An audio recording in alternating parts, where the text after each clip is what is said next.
Olá, meus amigos do Brasil, tá tudo bem por aí?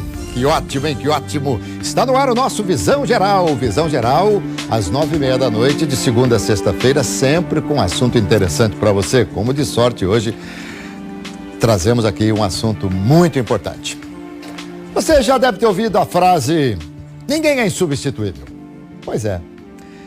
Mas toda pessoa por quem temos carinho e que de alguma forma faz parte da nossa vida é, de todas as formas, insubstituível. Vou conversar no Visão Geral de hoje com o Dr. Gustavo Fraga. O assunto de hoje é extremamente importante. Prazer recebê-lo aqui, doutor. Bem-vindo, viu? Muito obrigado pelo convite. Bem-vindo. Você sabe que uma das minhas frustrações é não ter um jaleco de doutor, sabia? Eu queria ter feito medicina, mas ficou na vontade. No final, passei a narrar futebol com 15 anos de idade e aí entrei por esse lado. Mas brinquei muito de médico, viu, doutor? Ah, é? É, já tenho um bom caminho andado aí, não é? Doutor Gustavo Fraga, diretor da SBAT, Sociedade Brasileira de Atendimento Integrado ao Traumatizado, professor de cirurgia do trauma da Unicamp, coordenador da disciplina de cirurgia do trauma também na Unicamp. Só para completar aqui, coordenador de escritório em relações internacionais das faculdades de ciências médicas, FCM Unicamp. Doutor, eu vou falar hoje de um assunto extremamente importante, né? Eu acho que a mensagem que vai ficar aqui para todo mundo é a importância efetiva de termos cuidado, sobretudo nesse período, né? Aumenta muito o número de acidentes nesse período, doutor? Sim, infelizmente nessa época do ano, mês de dezembro, uma média de 10% do aumento das mortes geradas pelo trânsito, né? Nós consideramos o trauma como uma doença, porque as pessoas que recebem a ação de um agente externo, seja através do trânsito, até mesmo violência interpessoal. Tira uma facada? Tira uma facada, também entra na categoria de traumatismos, né, de causas externas. E esse indivíduo pode ter uma série de lesões de menor gravidade até lesões mais graves, que pode, inclusive, ocasionar a morte da pessoa. E no que se refere ao trânsito, na grande maioria das vezes, essas lesões são preveníveis, são evitáveis. Sim. Poderiam ter deixado de ocorrer se houvesse um pouquinho mais de prudência da população em relação à gravidade dessas situações. Nós vamos falar da SBAT já, até tem um trabalho muito bonito que a SBAT faz, mas vamos então entrar aqui no aspecto do trauma. Em primeiro lugar, o que é um trauma?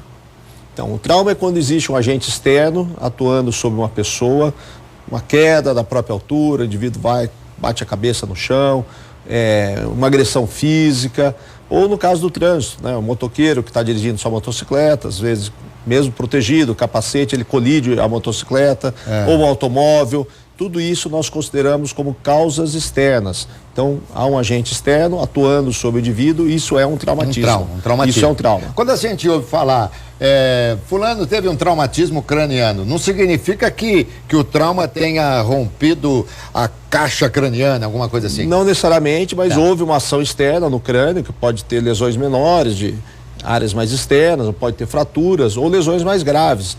Lesões dentro da calota craniana, lesões internas com hemorragia, que podem ser lesões graves, colocando em risco até a vida de uma pessoa. Muitas vezes a pessoa pode até vir a óbito, mesmo que não tenha tido uma fratura de crânio, mas desde que tenha tido um desaceleramento. Desaceração leva a lesões internas. Essas lesões internas podem levar a contusões no parênquima do cérebro, em outros tecidos do organismo, hemorragias de início menores, que pode se agravar, e todas essas lesões podem, na evolução, ser de maior gravidade, que vão necessitar de tratamento, às vezes cirúrgico, ou eventualmente até mesmo lesões fatais. Quando a gente fala, eu usei desaceleramento, você usou desaceleração, é desaceleração o termo certo mesmo.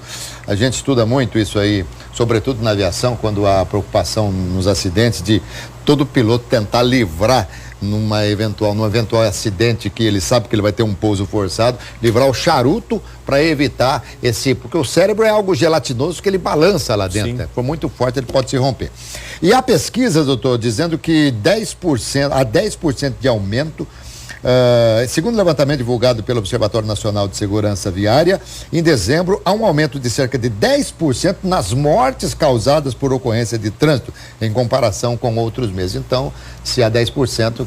Geralmente é no trânsito, é porque o maior deslocamento das pessoas, se aproxima o feriado, muitos estão indo para o litoral, para a serra, várias pessoas estão se deslocando, né?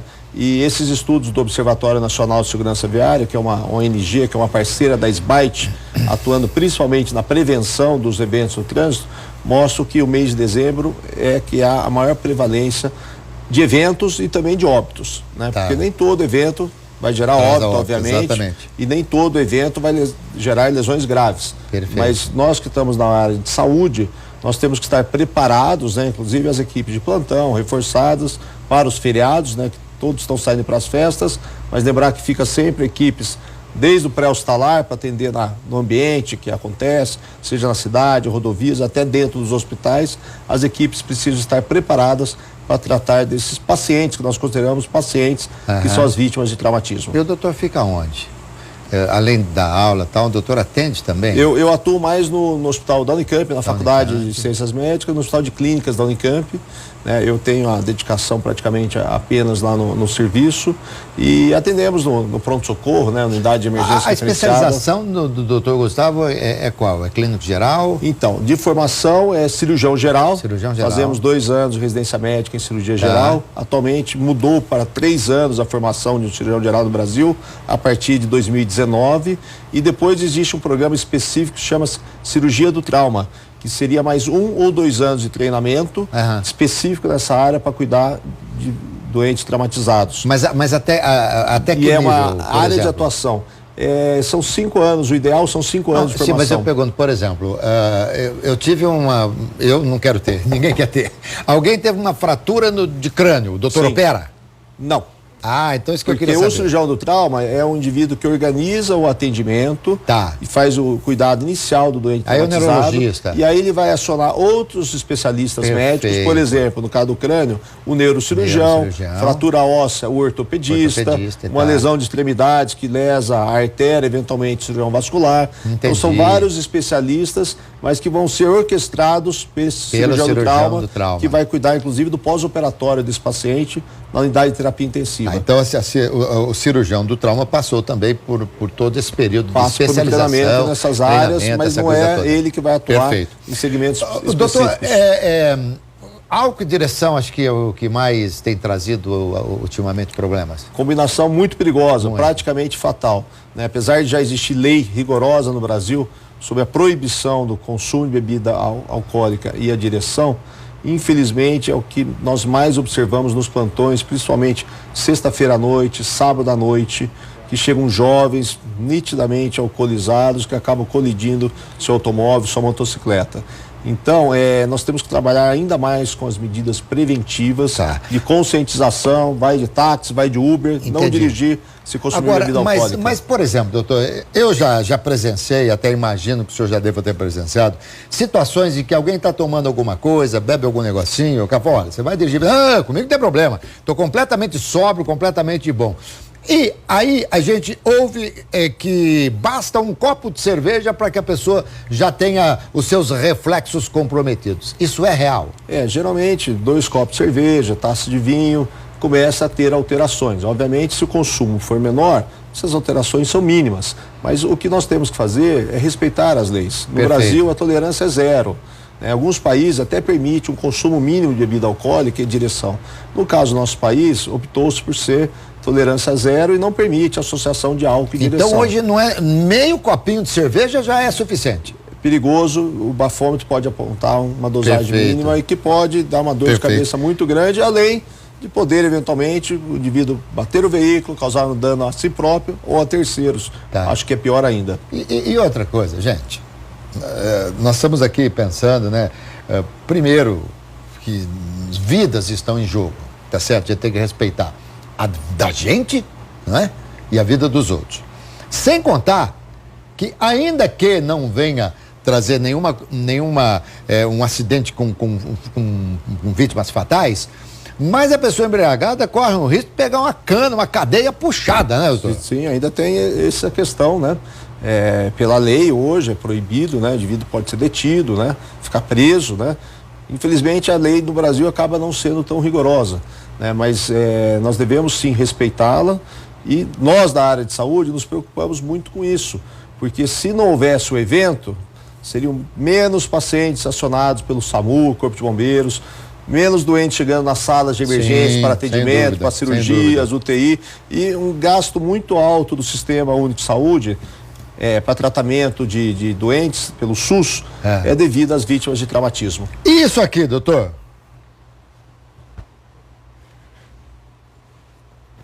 Concentra mais aí. Como é que é? Perigosíssimo, perigosíssimo. É algo novo, né? Uns 8 anos para cá, que começou primeiro com os telefones celulares falando, e agora tem a questão de digitar com uma mão, de teclar com uma mão.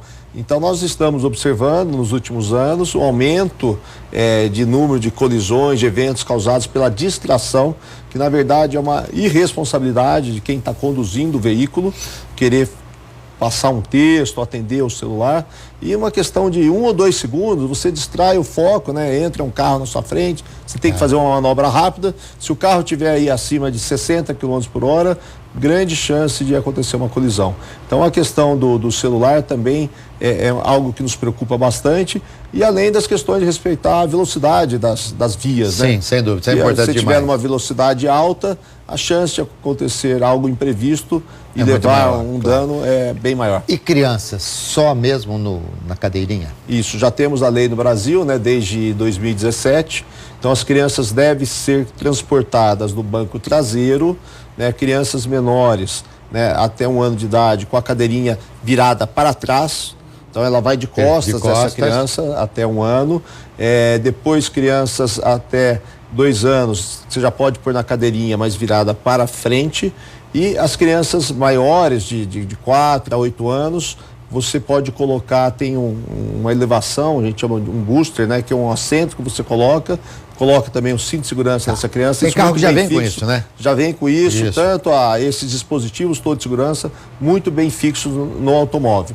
E só depois de 10 anos que essas crianças podem andar no banco dianteiro, sempre com cinto de segurança. Isso, porque é o seguinte, também tem um detalhe que a gente pensa, porque está atrás do carro, tem o banco ali, um capotamento, se você não tem nada, você pode ser ejetado para fora do veículo, isso aumenta muito a gravidade das lesões. Tá. E o número de motoqueiros é maior do que o número de motoristas de carro nos hospitais, nos centros de emergência? Nos hospitais localizados mais nos centros urbanos, o número de motoqueiros costuma ser maior, né? Mas observei de 2 anos para cá até uma ligeira redução, talvez até pelas orientações que estão sendo dadas ao condutor da motocicleta. Eles estão melhores capacitados, sendo mais treinados, mas ainda existe um número muito grande de motoqueiros porque eles são muito vulneráveis a lesões. Perfeito. Eles estão totalmente desprotegidos, né? Agora uma coisa que eu quero saber, doutor Gustavo Fraga, é o seguinte, diante de um acidente de um motoqueiro que caiu, alguma coisa assim,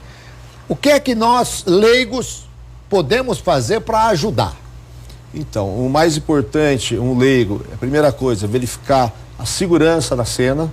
Então, desviar o trânsito, somente o motoqueiro, às vezes ele está caído no meio de uma via que tem um grande movimento, então sinalizar para que, primeiro se proteger nessa sinalização, para não ser uma próxima vítima. Perfeito. Para desviar o trânsito, parar o trânsito e chamar socorro especializado. Não pôr a mão na pessoa. Se não tiver um treinamento, nem um curso de preparo, primeiros socorros, que a gente chama de suporte básico de vida, é melhor não colocar a mão na pessoa, liga 192, que é o SAMU, ou liga 193, que é o Corpo de Bombeiros. Se estiver numa rodovia, é importante ter registrado o número de acionamento das concessionárias de rodovias, da rodovia. O 0 de 800. Isso é muito importante. Eles chegam em poucos minutos, 5 minutos, eles chegam com socorro especializado. Então é melhor não ficar manipulando, a não ser que a pessoa tenha um treinamento. Hoje a tendência é os leigos irem atrás de informação, aprenderem um pouco. Não que eles vão poder fazer muito para uma vítima, mas pelo menos o básico para evitar um dano maior, eles podem até ajudar. Isso é muito fácil, meus amigos. De repente você está andando numa rodovia e você viu lá, elas ficam a todo momento marcando o 0800. E deve ter aplicativo para isso. Acho até que tem aplicativo. Você não vai poder pegar, você está dirigindo, viu lá o 0800, querer anotar o 0800 ali. Não.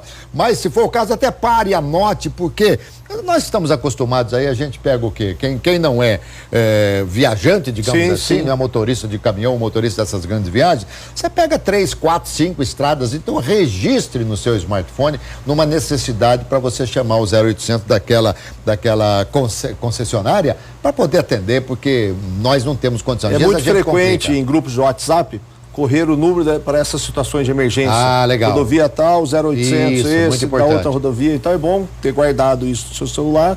Se você presenciar algum evento, acionar o socorro, é importante. E é muito comum, doutor, e o pessoal do grupo aí, dos grupos do WhatsApp, de repente vão até me excluir, né? Vão me tirar do grupo. É muito comum as pessoas pedirem informação, não tem comando, ou tem comando e tal, não sei o quê. A gente não está fazendo nenhum bem para o grupo, sabia? De repente nós estamos, alguém que você falou, olha, não tem comando, essa pessoa acabou ingerindo o álcool, foi dirigir, não é por causa do comando, acabou perdendo o sentido de uma forma ou de outra, acabou se envolvendo no acidente, vem a óbito e tal, e você acaba sendo um dos causadores. Porque se você não tivesse passado mensagem nenhuma, a pessoa talvez até nem tivesse bebido para poder pegar aquela estrada, né, doutor? É questão de comportamento das pessoas. Sem dúvida, né? Recentemente estava num congresso no exterior, conversando com os colegas ingleses, e perguntei como que é o controle disso lá. Ele falou, lá não tem controle. Eu falei, como não tem controle? Porque ninguém bebe. Eles aprendem desde a escola, desde pequenininho, se você consumir bebida alcoólica, você não deve dirigir. Então a polícia não precisa ficar atuando, fazendo uma ação grande sobre isso, que a própria consciência de cada pessoa faz com que ele não dirija, ele se sente envergonhado de tomar um copo de vinho e pegar o volante. Perfeito. No Brasil está melhorando. Sem dúvida. Com as gerações. Aliás, doutor, muita coisa está melhorando nesse país. Talvez nós não vejamos, mas quem sabe nossos netos vão ter, sim, né, um país melhor. Estou conversando aqui com o doutor Gustavo Fraga, diretor da Sociedade Brasileira de Atendimento Integrado ao Traumatizado. Eu vou fazer um breve intervalo e volto já já. Aguarde um instante só.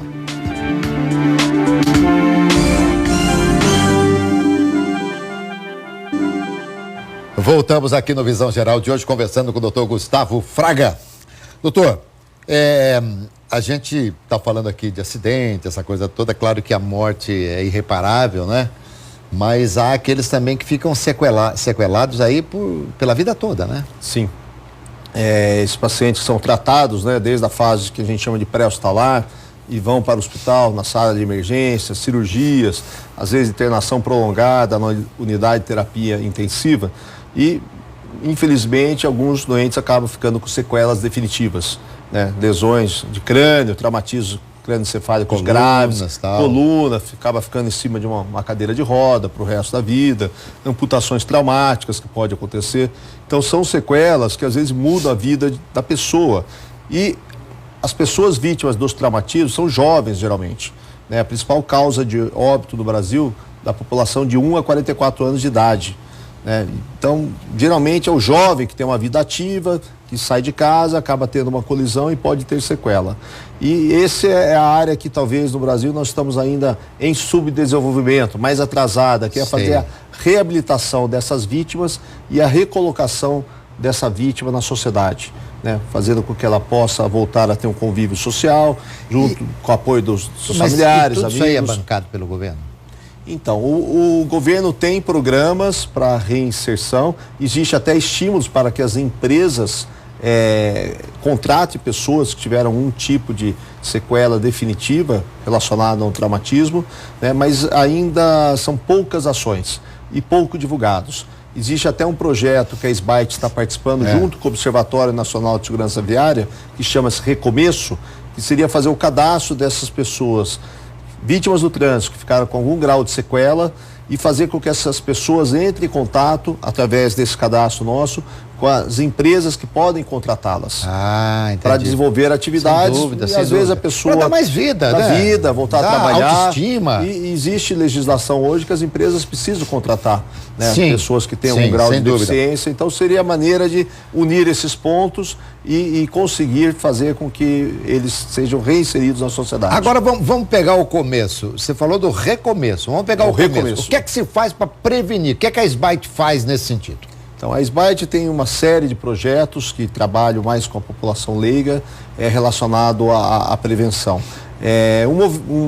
Uma ação que nós fazemos com jovens do ensino médio, 16, 17 anos, é o programa PARE, Parte de Festa em inglês, que é prevenção de álcool e eventos relacionados ao álcool na juventude. Tá. Então nós levamos, isso começou em 2008 em Ribeirão Preto, desde 2010 nós fazemos aqui esse projeto na Unicamp. Então alunos de escolas do ensino médio, nessa faixa etária, 16 a 17 anos, eles passam uma tarde lá no Hospital de Clínicas da Unicamp, visitando o hospital e conhecendo com os alunos de ligas de trauma, que são estudantes de medicina, que fazem palestras para alertar esses jovens a questão dos danos que o traumatismo pode fazer. E principalmente quando causado pelo álcool, que poderia ter sido prevenido.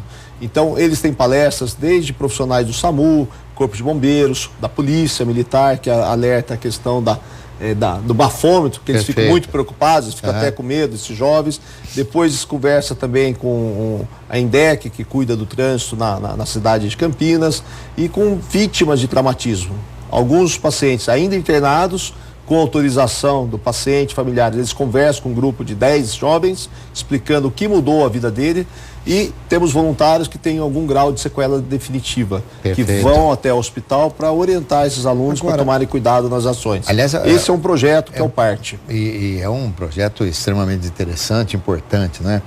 Agora, doutor, existe alguma estatística, por exemplo, daquelas pessoas que se envolvem nos acidentes, vítimas ocasionadas devido ao álcool, essa coisa toda, e que escapam ilesas de sequelas e tal? Essas pessoas passam a não ingerir mais o álcool quando vão dirigir? Elas têm uma consciência maior? Como é que é? É muito difícil nós termos números exatos relacionados com isso, né? Que o indivíduo teve uma colisão, algo, porque muitas vezes isso acaba não sendo notificado, né? Mas às vezes isso que gera uma mudança de comportamento, né? A pessoa veja, olha, quase aconteceu comigo. E às vezes a pessoa começa a tomar mais cuidado para que não venha acontecer de novo.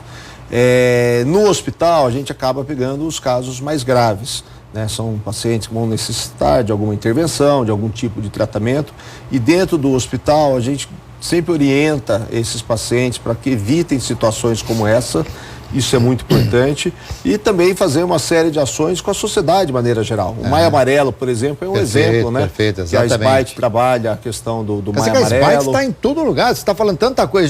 Já trouxe aqui pessoas do Maio Amarelo, da prevenção, desses aspectos todos. Eu não sabia que a SBAIT estava aí. É uma sociedade pequena, que está espalhada pelo país inteiro, mas formada geralmente por cirurgiões jovens. Muito legal isso aí. Chegaram à conclusão que é muito mais fácil e inteligente fazer a prevenção, por isso que a gente tem tentado falar o máximo possível de prevenção, do que o tratamento dos pacientes dentro dos hospitais. Doutor Gustavo, bom, eu falo sempre quando estou viajando com a família, eu falo sempre quando estou viajando com amigos, se você mantiver no seu carro a velocidade permitida, e se todos obedecessem à lei do trânsito, as placas e tal, raríssimas vezes, mas raríssimas vezes, seria mesmo um acidente se realmente vier acontecer alguma coisa. Infelizmente as pessoas não seguem assim. Doutor, o que é mais difícil, tratar o paciente ou dar a notícia triste para a família? É difícil até responder isso, né? Mas dar uma notícia ruim para a família é algo que, por mais que a gente ache que esteja preparado, a reação de um familiar, principalmente a um jovem, né? Dar uma notícia para uma mãe que o filho acabou de ter uma colisão. Meu Deus. E que ela perdeu esse filho, sempre é muito mais difícil que tratar, né? E a gente não gosta de fazer isso, mas faz parte da nossa profissão, tem um preparo para fazer isso, né? E levar essa notícia com muito cuidado, existem técnicas próprias para isso, de como abordar essa família, mas são coisas que acontecem no dia a dia de quem está no plantão. É por isso que a gente insiste na questão da prevenção, porque no caso do trânsito, pelo menos 90% desses óbitos, eles são preveníveis e evitáveis. E doutor, e toda noite tem ocorrência? Toda noite tem problemas? Praticamente todos os plantões, principalmente nos finais de semana. Por isso que nós ressaltamos a questão agora, aproximação das festas de fim de ano, todos viajando, sim. O consumo de bebida alcoólica aumenta de maneira significativa e o número de eventos vai aumentar. Então, se nós tivermos o cuidado, todos tiverem o cuidado, você acaba não gerando dano nem para si próprio, nem para terceiro. Então, é por isso que é fundamental a gente espalhar essas campanhas de prevenção, assim como existe campanha de prevenção para outras doenças, porque a população acha que trauma não é uma doença, que é um acidente. É um acidente, acontece ao acaso e acha que nunca vai acontecer com si próprio. Isso, a gente sempre acha isso. Acontece com conhecido, acontece com vizinho, então a pessoa não se preocupa muito, né? Porque são hábitos que já fazem, às vezes, parte da sociedade, comemorar com os amigos, tomar uma cerveja, isso já faz parte da Mas sociedade. agora tem tanta confraternização e tal, essa coisa toda. Então, mas querem confraternizar? Sim, mas não dirija automóvel, né? Se tiver alguém que não consumiu bebida alcoólica, dirija. Hoje tem Uber, tem táxi, tem transportes. Então, é o que eu falo, já vai ter confraternização por videoconferência. Cada um na sua casa, conversando. Com FaceTime. Com FaceTime, é assim. Bom, o médico, quando ele se forma, ele faz residência, ele fica um período aí.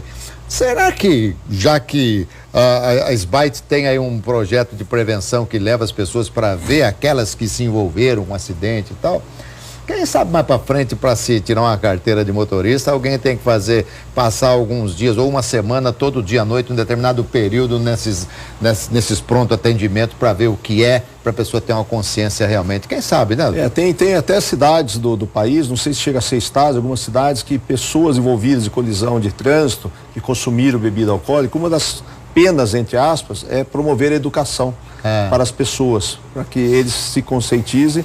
E a SBAIT tem um projeto também, chama Salvando Vidas, que ela treina leigos como fazer primeiros socorros em situações de emergência, que é um projeto interessante para fazer, né, com que se leve para toda a população, jovens provavelmente nas escolas, a importância das medidas corretas para prevenir e atendimento inicial.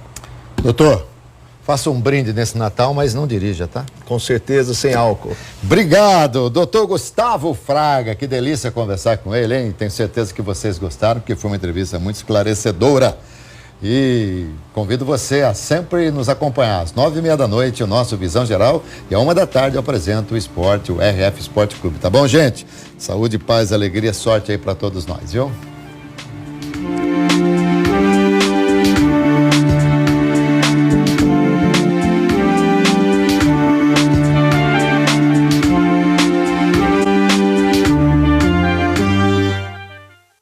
Em 2018, a nossa família ficou ainda mais unida. Novos projetos e novas conquistas. Vem aí um novo ano, novos sonhos, uma nova oportunidade pra gente fazer mais e melhor e escrever uma nova história em família. Afinal, família é tudo de bom. Feliz 2019.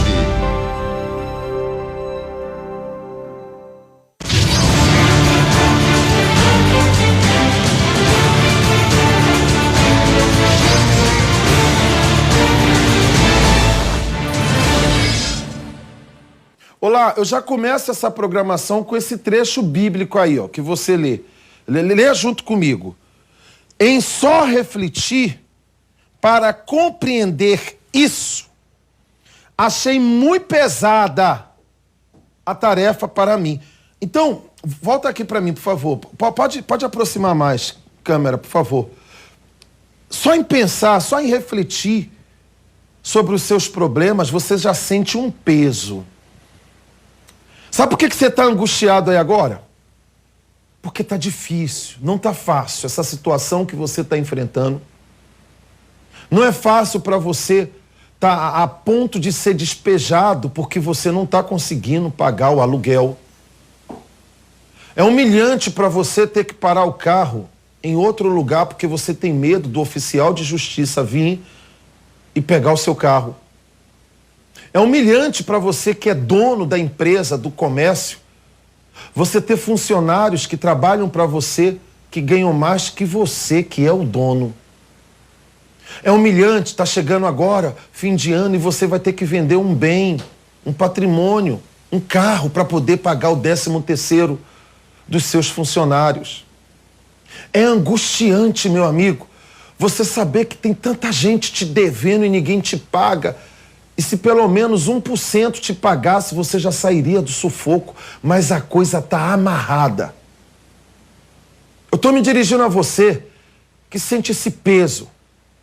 Sente esse peso, porque nessa segunda-feira agora, nós vamos começar um propósito fortíssimo, que é o Santuário da Resposta. Coloca aí novamente a palavra. O versículo 17 diz assim: até que entrei no santuário de Deus e atinei com o fim deles. Pode voltar. Quando você entrar no santuário, segunda-feira agora, eu só quero que você escreva no papel, uma folha em branco. Escreve numa folha em branco quais são os problemas que você quer dar um fim. Seja você católico, seja você espírita, seja você quem for. Seja você quem for, da denominação que for. Eu só quero que você escreva qual é o fim. Qual é o fim que você quer? Qual é o problema? Escreva e traga agora. E se você entrar no santuário e não acontecer nada, já na hora que você entrar, se dentro de você já não aconteceu uma mudança, meu amigo, já na hora, você não volta mais. Não precisa voltar mais. Mas eu faço um desafio para você que não conseguiu trocar de canal. Você até quis trocar de canal, mas você não conseguiu. Esse programa aqui não é um programa evangélico. Esse programa aqui não é um programa que a gente vai debater opiniões espirituais. Mas é um programa que está buscando você, que não aguenta mais. Você que diz assim: ô pastor Mário, o único que pode me socorrer é Deus. É você que nós queremos nessa segunda-feira. 8 da manhã, 10, meio-dia, 3 da tarde, 18 horas, ou às 19h30. Saia de onde tiver que sair. E venha, amigo. Faça como essas pessoas. Acompanhe esses resultados e eu já volto. Qual o nome do senhor? César. O que aconteceu? Quem era o César antes do Congresso? O César, antes do Congresso, era uma pessoa que chegou devendo aproximadamente R$80 mil. E a dívida nem era o problema maior, e sim o que tinha internamente, que era desânimo, sem perspectiva nenhuma, desacreditado. Então eu cheguei exatamente achando que não tinha mais solução.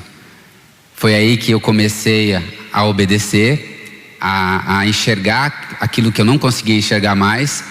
E aqui, através do Congresso, a minha mente foi se abrindo, eu fui começando a obedecer, a praticar a palavra, não só dentro da igreja, e sim principalmente fora, porque aqui dentro é muito fácil, agora lá fora que é difícil, as amizades, toda a situação que a gente vive.